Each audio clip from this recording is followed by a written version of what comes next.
एक आदमी ने एक पेंटर को बुलाया अपने घर पर और अपनी नाव को दिखाकर कहा, इसे तुम पेंट कर दो। उस पेंटर ने पेंट लेकर उस नाव को लाल रंग से पेंट कर दिया, जैसा कि नाव का मालिक चाहता था। फिर पेंटर ने अपने पैसे लिए और चला गया।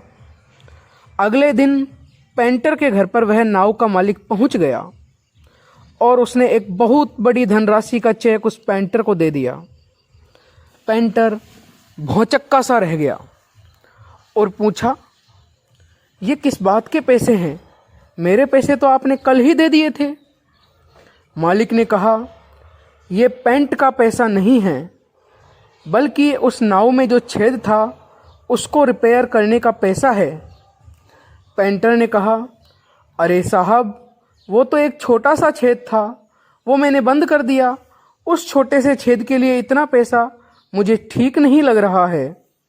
मालिक ने कहा, दोस्त, तुम्हें पूरी बात बताता हूँ, मैं विस्तार से तुम्हें समझाता हूँ।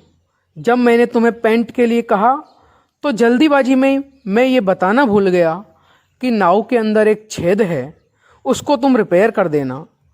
और जब पेंट सूख गया तो मेरे दोनों बच्चे उस नाव को समुद्र में लेकर नौकायन के लिए निकल गए।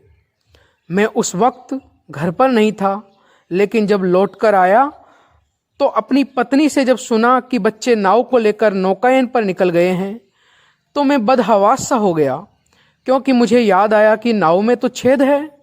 मैं गिरता पड़ता भागा उस तरफ जिधर मेरे प्यारे बच्चे गए थे, लेकिन थोड़ी दूर पर मुझे मेरे बच्चे दिख गए जो सकुशल वापस आ रहे थे।